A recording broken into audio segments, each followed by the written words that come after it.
chers frères et sœurs, chercheurs, une toute nouvelle vidéo sur la paracha de Mishpatim, courte. Je vais vous raconter une anecdote. Il y a une trentaine d'années, une maman est venue avec sa fille, et c'était en fait dans la paracha de Mishpatim. La paracha, la péricope que nous allons lire dans le Sefer Torah ce Shabbat. Mishpatim, ce sont les jugements. Vous savez très bien que Akadosh Baruch Hu est assis sur son trône divin, et de là-haut, il jette un œil sur toutes nos actions, tout ce qu'on fait ici. En fait, ce qui nous arrive dans la vie, c'est le fruit de nos actions. Quand elles sont bonnes, il y a la bénédiction qui se déverse sur l'homme. Quand c'est l'inverse, alors, malheureusement, l'homme se trouve dans une situation difficile. Ça s'appelle Mishpatim. Donc, il y a une trentaine d'années, une maman est venue me voir, jeune, avec sa fille qui était malade. Elle avait une vingtaine d'années. Et donc, elle m'a demandé, faites une bracha. J'ai dit, qu'est-ce qu'il y a? Qu'est-ce qui se passe? J'ai dit, elle est faible, elle ne mange plus, elle ne veut plus parler. On dit, ok.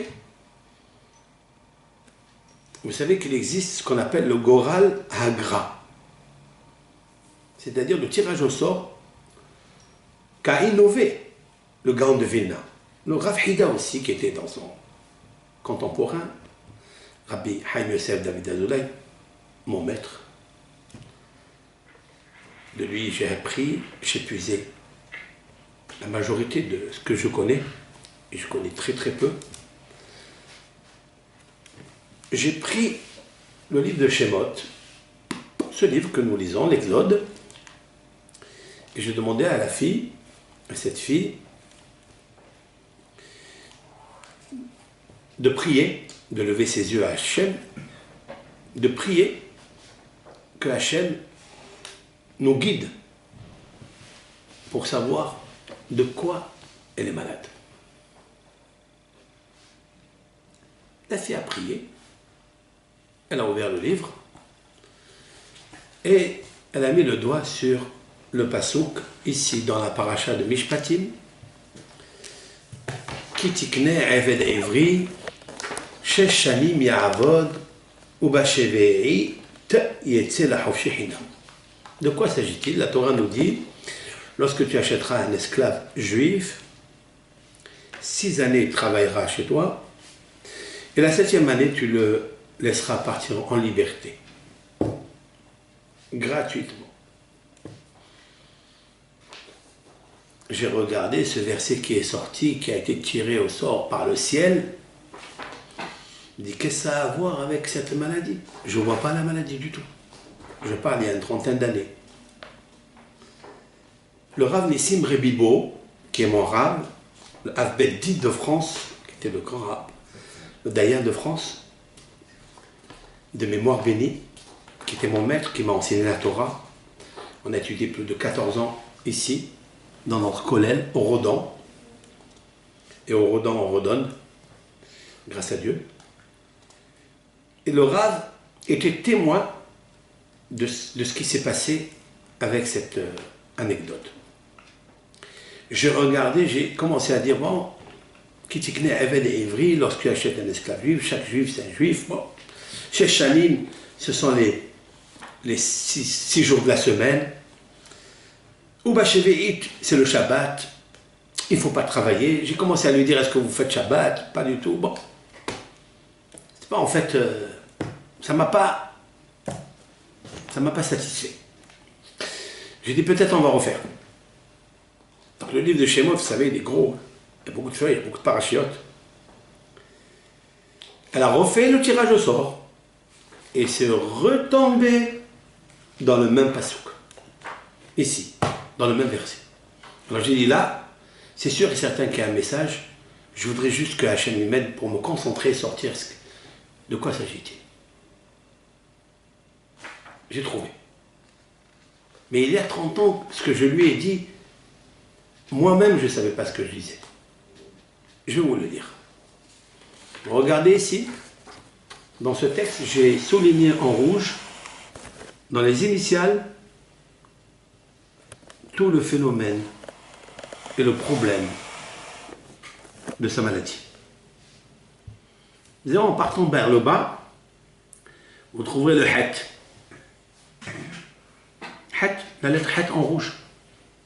Après, vous avez le lamed. Ce sont les initiales de la fin des mots. Le lamed. Après, vous avez le yud. Après, vous avez le vav. Het, lamed, yud, vav, holio. Holio, c'est sa maladie. Cette personne-là, sa maladie.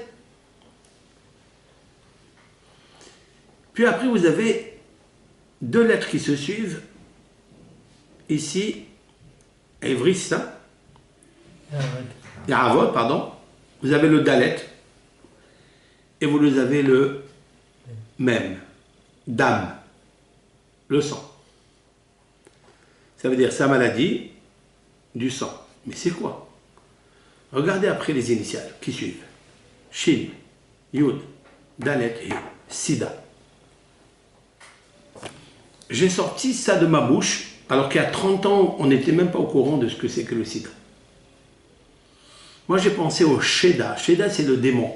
C'est la femelle, démon. Sheda, Shed. Shed, c'est un démon. Sheda. Mais la fille, qui était infirmière et qui connaissait, qui avait ce virus-là, elle s'est évanouie. Elle est tombée par terre. J'ai appelé donc du secours pour voir ce qui se passe. Je ne comprenais pas ce que je disais. Et en fait, voilà. Dans cette paracha de Mishpatim, on dévoile quelque chose d'extraordinaire qui a tout dans la Torah. Comme a dit Rabbi Shimon bar Yochai dans le Zohar, Lit milta de la remiza be'oreta. Il n'y a pas un événement dont la Torah n'a pas fait allusion. Ça n'existe pas. Tout est là. Il nous faut juste que Hachem nous éclaire pour trouver la solution à nos problèmes. Mais dans cette Torah, je le répète plusieurs fois, qu'il n'y a que, on dit qu'il y a 600 000 lettres, mais c'est faux. Il n'y a pas 600 000 lettres. Il y a 304 805 lettres, je l'ai déjà dit plusieurs fois, je le répète pour ceux et celles qui nous écoutent, qui sont branchés avec nous aujourd'hui. L'essentiel d'être branché et être au courant, et venir en courant pour suivre nos cours, c'est qu'en fait, il y a 304 805 lettres. C'est tout. Il est vrai aussi que chaque lettre contient des fois 2 lettres, 3 lettres. Par exemple, le Aleph. Qu'est-ce que le Aleph? C'est le nom de Dieu. C'est le Yud, c'est le Vav et c'est le Yud. Yud est une lettre, Vav est une lettre et le Yud c'est une lettre. Voilà 3 lettres. Si on calcule de cette façon, par exemple, le Lamed c'est un Vav et un Chaf. C'est encore 6 et 20, 26. Yud, Vav, Yud, 10, 10, 6, ça fait encore 26. C'est ordinaire. Même le même, la lettre même s'écrit Chaf et un Vav. Encore 26. Ça veut dire, en fait, tout est 26. Tout est Dieu. C'est le Aleph dont je parlais au sujet de la Parnassa. Si on calcule de cette façon que chaque lettre contient plusieurs, parce que chaque lettre est un shoresh, est une racine. Et dans les racines, il y a plusieurs feuilles qui se nourrissent. Vous avez des êtres, 2 amis, qui ne se connaissent même pas. Le fait de se rencontrer comme s'ils se connaissaient dans le déjà vécu, dans le déjà vu, comme s'ils étaient frères un jour. Mais qu'est-ce que ça veut dire? Quel est le sens? Le sens est très simple. Explique notre maître, le Hari Akadosh, dans le livre de la réincarnation, Sha'ar Gilgulim, ils ont le même shoresh. C'est pour ça qu'ils sont amis, c'est pour ça qu'ils s'adorent, parce qu'ils ont la même racine de l'âme. Tout est dans la Torah. Si on calcule de cette façon que chaque lettre contient des fois plusieurs membres, comme le corps d'un être humain, on trouvera exactement 600 000 lettres. Ce sont les 600 000 lettres qui ont foulé le pied au mont Sinaï pour recevoir les 600 000 lettres de la Torah.